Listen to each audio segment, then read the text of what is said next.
Welcome back to High Performance Computing, Advanced Scientific Computing. And today we have our lecture 7, the second part of it about hybrid programming and patterns. While we in the first part of the lecture really looked into more deeper details of performing hybrid programming in the sense of combining distributed memory with shared memory programming, the second part will be rather picking here and there certain patterns we often find in HPC application domains that are often applied. But the first part of the section really of this lecture was alluding already that hybrid programming is a certain complexity. So it's not something where, beginners should usually start from. But when you master it, it has, of course, a chance of really leveraging the power within the node with OpenMP statements, doing shared memory program, some compute intensive, maybe loop that really leverage then the cache hierarchies and the access to memory without performing any communication, but rather communicating within basically the node through variables. And then at certain points in time, you maybe want to do halo exchanges, ghost layer exchanges, in order to put these loop in a bigger story, in a bigger application, and to really scale up. So these are applications which actually use this power, and we have seen HPDB scan as one of that leverage this. But others also have basically, of course, employed these models. Usually, however, we see that getting there is something which requires performance analysis, which requires really a very good amount of having knowledge in HPC programming, and basically often needs really tooling with tools like performance analysis, which we will allude to in one of our next lectures as well. So here and there, of course, today we have to reflect on this a little bit, also in the light of the fact that more and more accelerators are actually dominating the applications, getting introduced and ported to GPUs. And today we have also Radeon and basically other partners that were joining in the accelerator business. So of course, this is a statement of combining distributed memory with shared memory in that light of thinking about what is more powerful. Maybe it is also more better to use the GPUs, but this is something which we have again then in lecture 9, and when we have the whole story, we can better reflect on it. So the second part today with patterns is really something which perhaps some of you know, which know something about software engineering. So there's of course an idea that certain elements in software always follow so-called patterns. However, when we talk about these patterns, we don't really think about these design patterns that Erich Gamma, for instance, in computer science and software engineering were really, let's say, really embracing, and that actually formed the field of this design pattern a lot, which is used today in factory patterns, facade patterns. I see that daily, still in computer science applied. In the idea here of the course, we have also common patterns, which you could say in a way is a similar thinking as this design pattern. But we would say it's perhaps a little bit less formal, and you would say it's teaching common practice patterns, right? Which people have used, like stencil methods using the Cartesian communicators, or even couple different, let's say, applications together with an Oasis coupler, for instance. So certain ways of doing HPC applications, like the iteration and loop over time that I alluded to many times. Many applications, if not the majority, actually do this, except perhaps deep learning and machine learning applications. But in physics, this kind of time step is a real big thing. In many of the physics equations that change over time, which is an important part, which is often governed by so-called equations, we will look in basically in the second part. Of course, by having these patterns still, it is really commonly used methods. And so we see them in many, many different domains. And this is not something bound just to neurosciences, just to terrestrial sciences, earth sciences. It is really coming across different fields where you basically have different impacts. You would say you in one way organize your data structure like this, or the domain decomposition Cartesian, if you think about stencil methods. In generally, you would also say it's really much more readable, the code, and understandable for those that have to maintain, or perhaps over generations. And then, of course, here and there, we try also basically with this common patterns to reduce some certain command or basically reduce computation, more generally speaking, in order to make the best performance happening. And by relying on these methods, of course, it's also for the human then really better understandable. So some of them you already know, and when you review what we had beginning and basically here in the MPI lectures and so on, you can imagine that essentially a common pattern is you use blocking and non-blocking communication using the collective operations we already know. But then also, of course, the patterns that you see here apply to something we had now in your assignment 2 with a fishing simulation, right? You basically would say there's a certain Cartesian structure to this. Let the fish swim, let the boat over the ocean, you know, basically move, or whatever it is basically you want to model. There's a certain periodicity to this problem. And I want to have this kind of blocky, perhaps, idea of a domain decomposition. Although we learned in one of the early lectures, it doesn't have to be always blocky. There could be a tree, basically based domain decomposition. If you have, if you remember the particles, we had the long range at the short term, at the long and short range interactions. But in the end, the idea is here thinking about the domain, what we can apply here, when you basically also have the short, message exchanges on the one hand. And you would say here the Cartesian obviously is some form of a pattern if you want an HPC. You don't have to be putting waves here. We have seen the heat equation or different other elements which also can build on a Cartesian structure. So this was one example of a pattern where you would say it is actually a kind of virtual topology you put over that. And with this, making this nearest neighbor communication somehow understandable, making it, let's say, explicitly useful. When you think about that, you want to perhaps, in order to compute here the wave height, you want to take the average of the heights or so on the neighboring fields, or basically implementing also the wind speed. Makes sense to get some information about the nearest neighbor, and then I can compute my own part. And then, of course, the interesting thing is that I'm, as a developer, don't really think about the physical topology at that point in time, right? I just don't care where exactly these ranks are now on the machine. I still have my virtual topology to work with. And with this, it makes it the so-called pattern to be easy handleable, to enable this nearest neighbor communication, although basically on the real network level, I don't really know what's going on. I have my rank information that I can get out of the Cartesian communicator.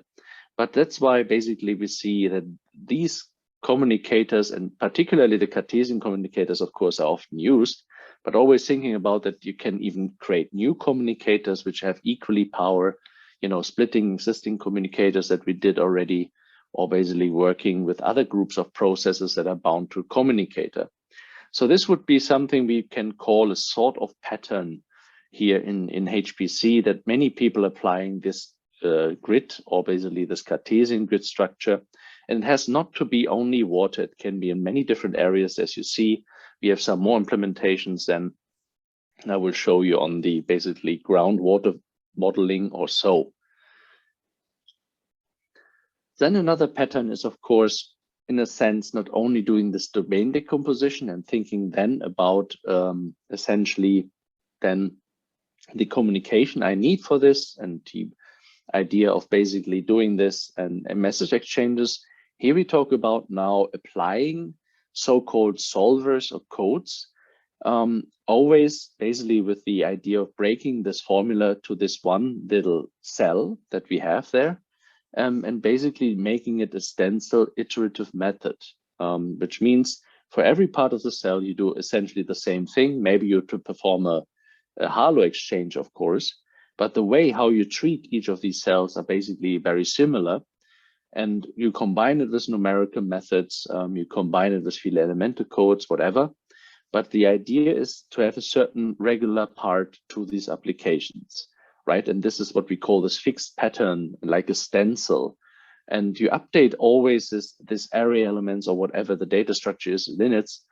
And basically, is often implemented via arrays, but must not have to be that way.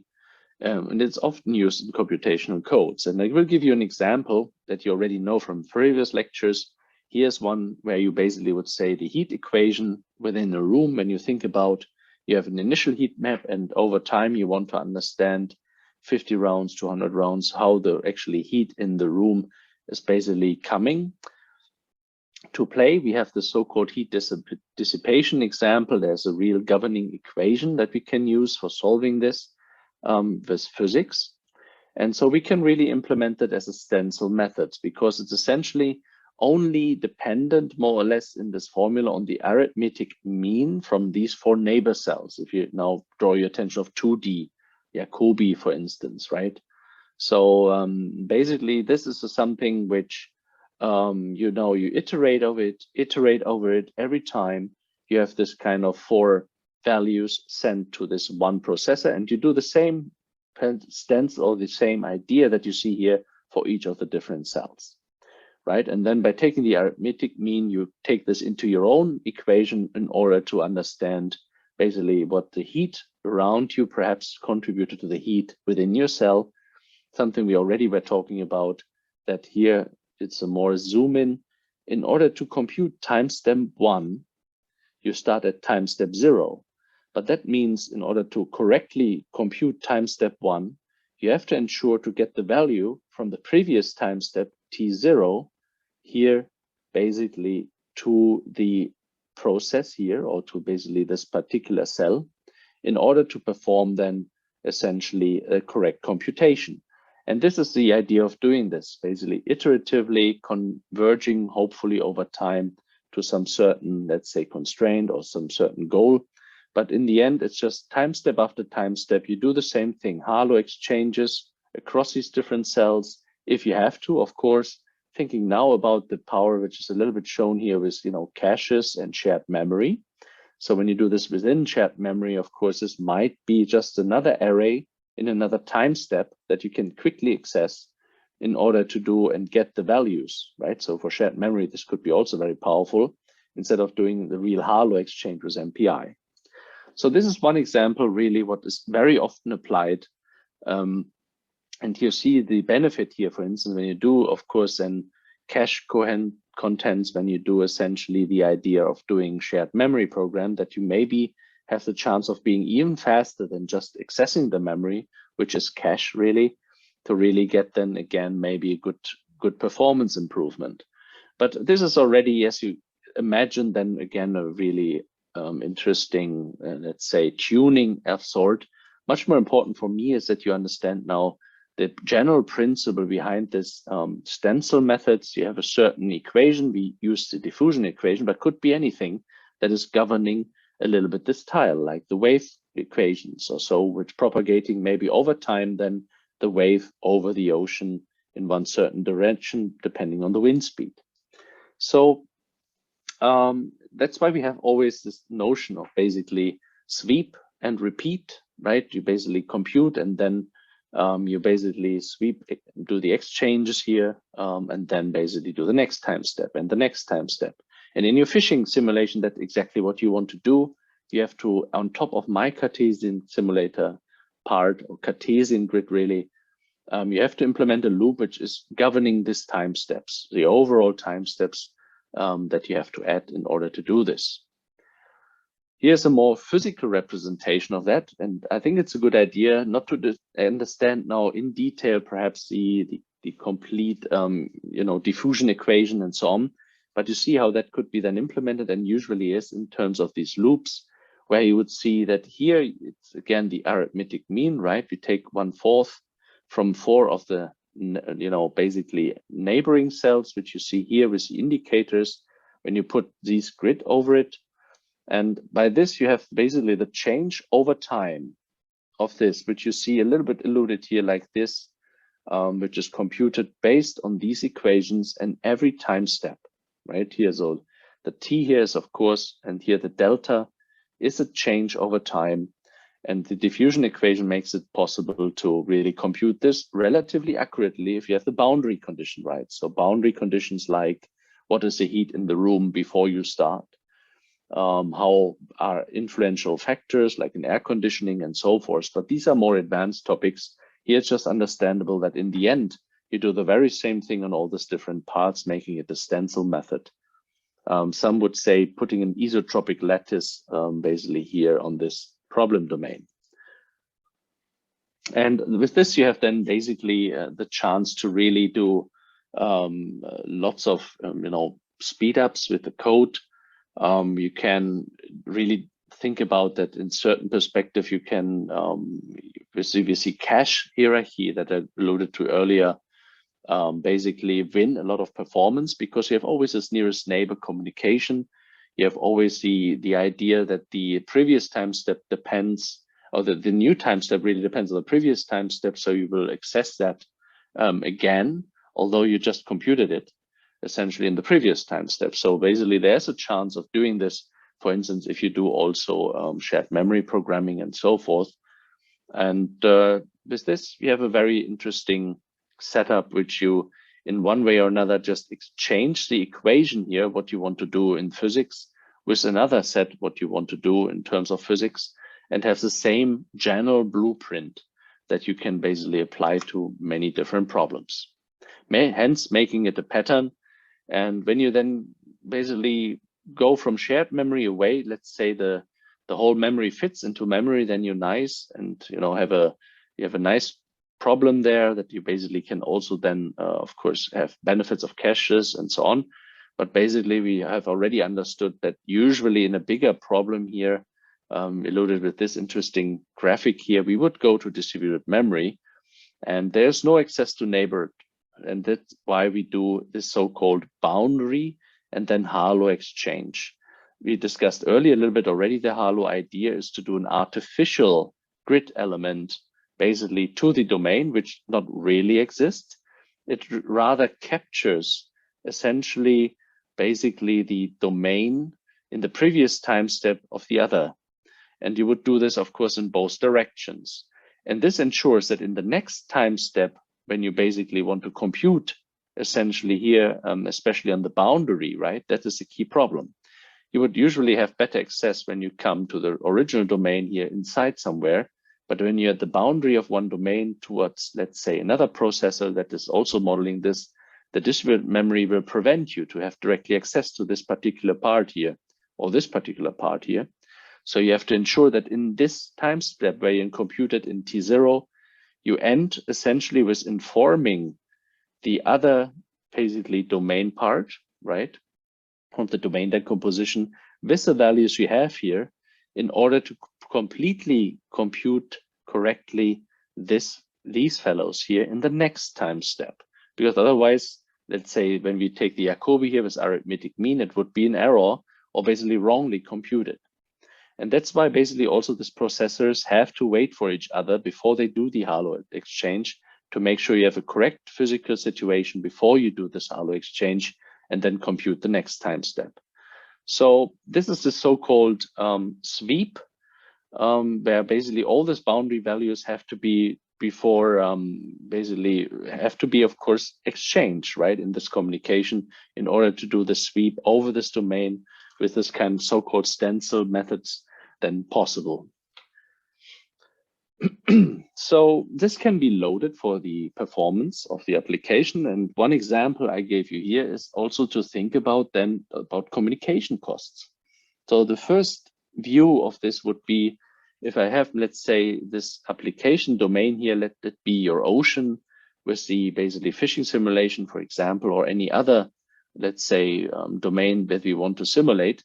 Your initial idea would be, well, it should be pretty much, let's say, not important how I cut this domain. Important is that I have, let's say, always more or less roughly the same, perhaps, tiles, within this domain in order to, let's say, compute this in order to do this. But in this very simple application domain, let's say you have this Jacobi solver again and the heat dissipation, it really doesn't matter. Could be a fishing simulation.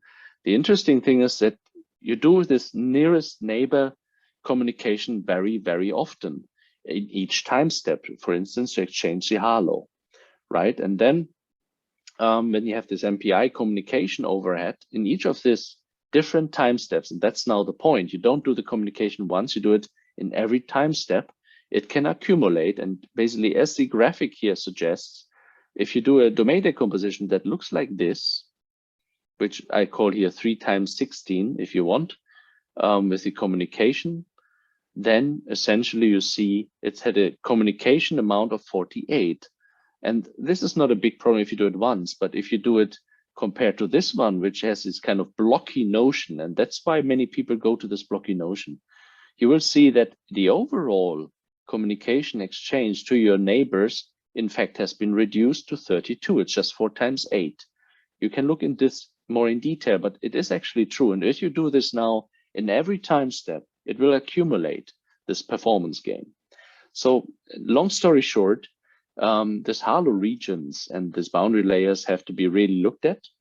You see also when you do this many times, this can of course accumulate in a larger, let's say, program running for 24 hours, doing a heat equation in our classroom, perhaps over 24 hours. There's lots of communication. So there is already a performance gain, just to think a little bit how you do the domain decomposition again, by taking into account the communication structure of this halo and boundary layers. And in a way, putting and placing these halos and ghost layers is a sort of pattern as well. You need this basically if you go distributed memory and want to have one problem domain usually simulated.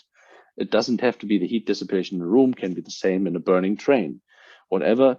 But in the end, you need to think about this halo exchanges in a way you have seen also with the HPDB scan being not a physical code at all, right? The HPDB scan is governed by the idea of this kind of density-based clustering. So here we basically have no physics equation, but still we have to do the halo exchange because a room, or let's say the domain of all the points, let's say in the point cloud, for instance, that we have seen in Bremen inner city, this is something what I have to crunch down into smaller pieces. And with this, I have the same problem, although it's not even a physics code. And this is a pattern. And of course, now thinking about this, there are, when you move towards more realistic simulations, there's more to it. And of course, you can think about always making it just more, let's say, fine-grained. You would say a very blocky representation in the beginning. And if you have more computing power, then the domain decomposition can be much more granularity-wise better. And you come to really realistic simulations, perhaps, where the kind of blocky character gets more and more really realistic.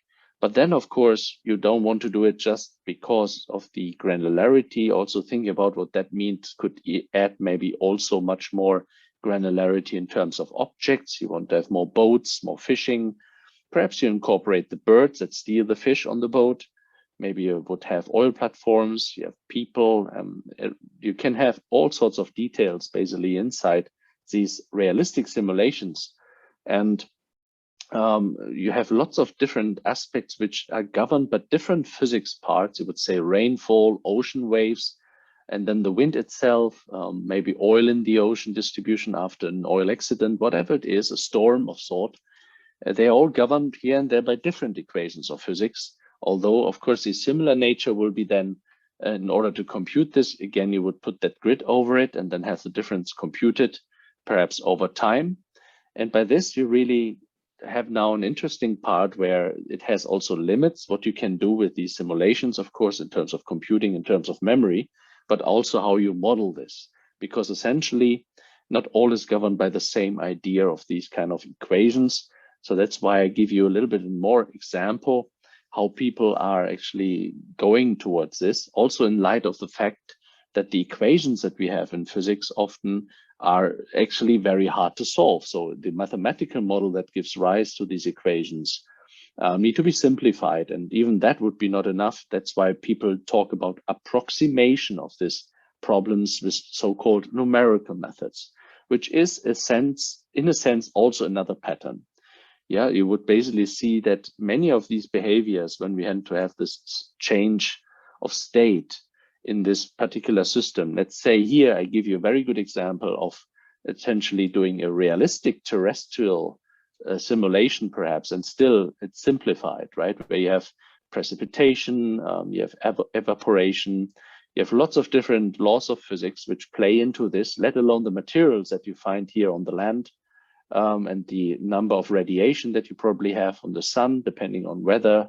So there's lots of these different equations. And if you want to all solve them explicitly with a governed equation, you quickly, have not computing enough time. However, for our scientific simulations, we in a way want to have something evolving over time where this requires that these different interactions taking place. Because sometimes we want to study under what circumstances then the system will evolve to. We call this here and there maybe something like an equilibrium state, which is not changing anymore.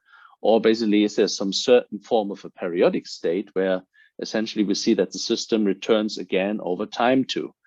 So in a sense, we want to compute it, but we can't compute it because it's too computation expensive, even with HPC systems. And we come to this in lecture 15 in more detail, but you see a little bit how this is basically, let's say, represented here from the real reality I was just alluding to. By always increasing the granularity, you face a problem at one point in time.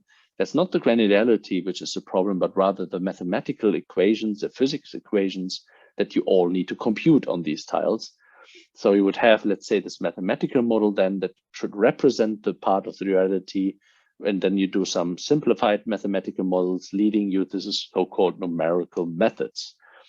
And basically with this, you will see another form of partial differential equations, which usually enables you to see the rate of change over time of so-called continuous variables. Again, lecture 15, we will talk more about this, just to basically say that PDEs and PDE solvers of so-called, functions of these variables is another pattern, really. And that is not only in terrestrial systems. You will find this in many different physics applications, because in the end, it is a change that we're really interested over time that we want to see and remember a little bit the heat dissipation equation. We were interested in the change of the heat over time. And by this, we're coming to this basically systems. And of course, here we have usually a very multivariable function field. We have multidimensional dynamical systems, which are quite complex and which are basically different to this ordinary differential equations. And with this, we come to really compute intensive problems. However, there will be a good idea of PDE tools that we will also explore in the second part of this lecture series, when we talk about things like PETC or other PDE solvers, which are kind of a general method, again, HPC modeling. So here we have basically tools we can approximate with in this numerical methods in order to use them for different parts of physics with basically different PDE solvers. And we will talk about this more in lecture 15, really.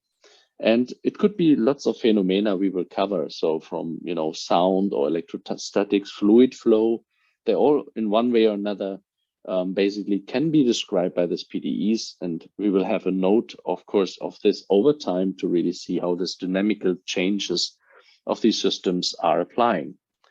So in this sense, it's again an idea of saying when we do the real equations we would do analytically, then the computing would be much too tough for us. Hence, again, this numerical approximation technique is a pattern by really having this partial differential equations solvers. And we will have one concrete example here. I just pick here this kind of terrestrial systems application because I think it's quite intuitive for students. You want to basically have here the groundwater modeling. However, it actually covers the whole hydrology process if you want to really model this, because it's connected to the land surface model or the atmosphere. And essentially what ParFlow then enables is to have the hydrology processes in the subsurface here, but to really model it over, let's say, a certain element of landscape over so and so many kilometers, perhaps, you have to take into account more realistically the different models as well.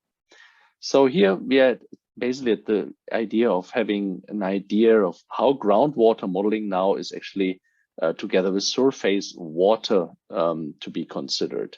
And that's why basically the overall application code actually has 3 different models it here connects, while this is now basically the first one, the ParFlow here for these subsurface fluid flows, which is nothing else than, again, some of these numerical solvers we just discussed.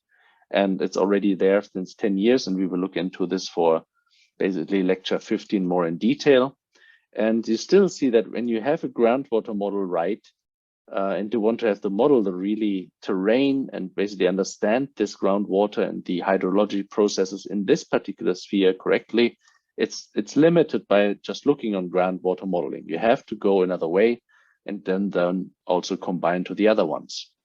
However, how you would do this now in sense of a pattern is something we just discussed in the last couple of minutes, right? You would do now basically halo regions. You would thinking about how I can crush this blocky area into smaller parts, because there are, let's say, these physics equations that I have to really process, these numerical methods. And then I do basically this idea of here, as you see, domain decomposition, taking into account that, of course, for groundwater modeling, as an example, here, all basically the land water and subsurface water interactions really need, of course, the interactions a lot between them. Hence, MPI basically is a good way to do here, and also a 3D approach of this domain decomposition makes sense. So this is the view how we would then program it. And again, you see here nicely this artificial added cells, or basically boundary, which is nothing else than our halo and ghost layers, in order to have the next compute iteration computed. So you would do message passing against across this distributed memory parts you compute and update the domains. Here we see halo exchanges that we already learned in this particular application. And then basically within this grid, you can apply shared memory, basically in order to implement more, let's say, what's happening really within this cell. Of course, here we see several ideas also how that could look like in a more tree-based partitioning, thinking about perhaps a river that is basically going over here. You would see that this has much more active involvement in the groundwater modeling and everything than perhaps the other parts around it. And also something we will do then in lecture 15 more in detail. But you see now how it connects to the more or less conceptual ideas that we had in the beginning, from very simple aspects like Cartesian, nearest neighbor communication. Now you really integrate this into a real terrestrial systems application, while not forgetting that now, of course, we don't say hello world anymore. Here we, instead of doing hello world as a kind of not really computational intensive topic, here we would solve PDEs. Here we have a very compute intensive problem over time, again, iteration by iteration, doing the halo exchanges, and then do the physics computing again. This means we have physical, chemical, biological processes that all in one way or another actually need to be, basically computed here, because they in one way or another have these spatial or temporal scales that matter for us, that we want to simulate. And with this, we want to understand then, of course, a scientific question behind it. Things like how is the water with chemical elements, or we want to trace gases, and so on. So, and of course, when you simulate this as a whole, you are then quickly at the idea of how could a large-scale simulation of a large region maybe influence even the climate. So with this, we need the parallel simulation, because the computational parts are so hard to compute that a laptop would be quickly at an end of computing and not really helpful anymore. Hence, people are doing this, but you see also essentially that they will do it with different codes. And whilst basically ParFlow was basically doing now really explicitly very detailed the subsurface flow of water, you can nicely interact it with the CLM model, which is then more for the land surface, right? So another area of the scientific application, but of course, very important to understand then the whole, let's say, idea of the area that you want to simulate. And you can go on and go on. Of course, here the interesting thing is for us as a technique, really, as a pattern, that you can combine different simulations and running them in parallel. But of course, here there are different, let's say, physical variables that you have to exchange. While perhaps the physical variables are computed differently in these different simulation codes, because one is for groundwater modeling, the other one for land surface modeling in the CLM module, they have to interact. And basically, you can imagine this is not anymore within OpenMP within a node.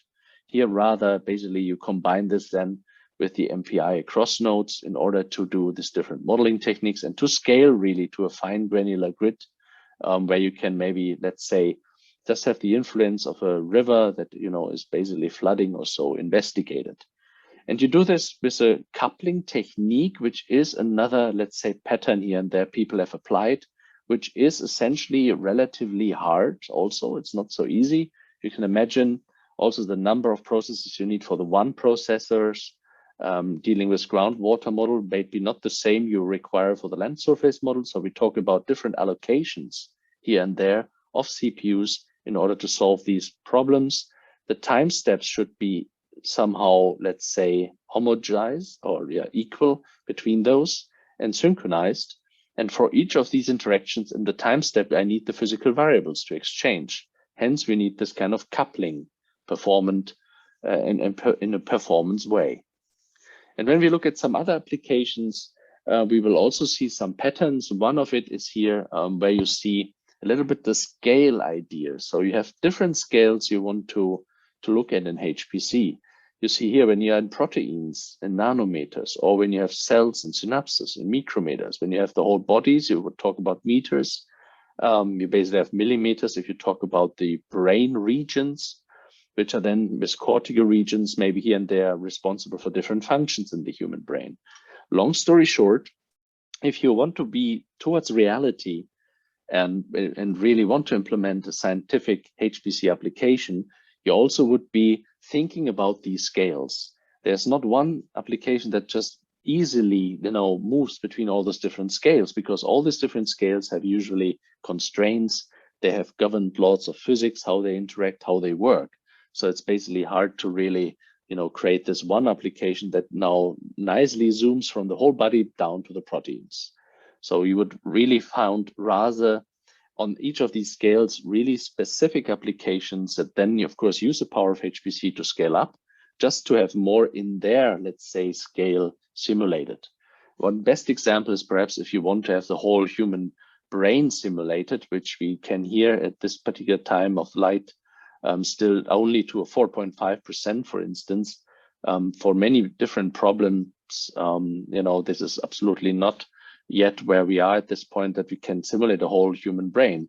And one of the reasons, for instance, not only the big data sets, also the idea that, sometimes the brain region on the left maybe fires, synapses on the complete opposite of the brain, which is maybe not even simulated yet, right? Because our way, how we simulate the human brain is very limited still, because the computing is limited. We could do more if there would be exascale performance around, if we basically have, let's say, infinite amount of computing resources.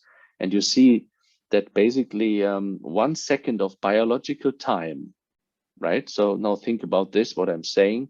1 second of biological time, when you have 2 billion neurons here within the human brain, was here basically at that point of light 40 minutes computing time on a K supercomputer, which was at that time really cutting edge.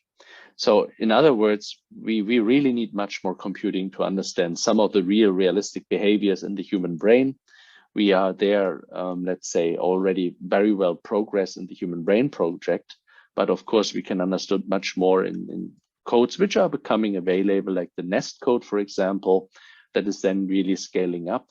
And of course, also at some point in time has a tail off of scaling, which means we could also not so easily probably scale to exascale and just fill these machines with one click, so to speak, or with one batch script. There we probably have to do further performance analysis and further coding of those.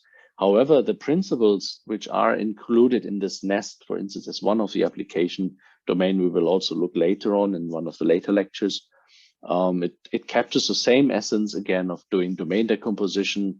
All what I just said here in this lecture, this kind of pattern behavior remains. And with this having another application, which shows you also the limits here that we can apply today, just so easily simulating a human brain is not so possible today. Right, and at the end, I just show you a motivating example, maybe here and there, also connecting what you learned with the periodic communicator you just have in your assignment. You see here a nice grid, and of course here you see the power of the periodic communicator that, on the other end, it starts basically also here going to the heat dissipation in the room. Of course, here a little bit artificially, just showing you that, of course, with computing, we have, in this sense, no limits. We can do very interesting things. And by using these patterns, I think we as humans get really good helper tools to really understand these problems much better and to really work with these patterns towards a more or less realistic situation. However, on the other hand, we see that this has limits in computing and memory capabilities of our systems, where, of course, we have to wait until there's exascale and beyond performance. Here and there, maybe even quantum computing with new computing paradigms are the answer to some of these biggest problems. But that's all really for the hybrid programming and patterns. We will bring many of these examples again as a second part of this course when we go in more detail in the scientific applications. But that's all for today. Thank you very much.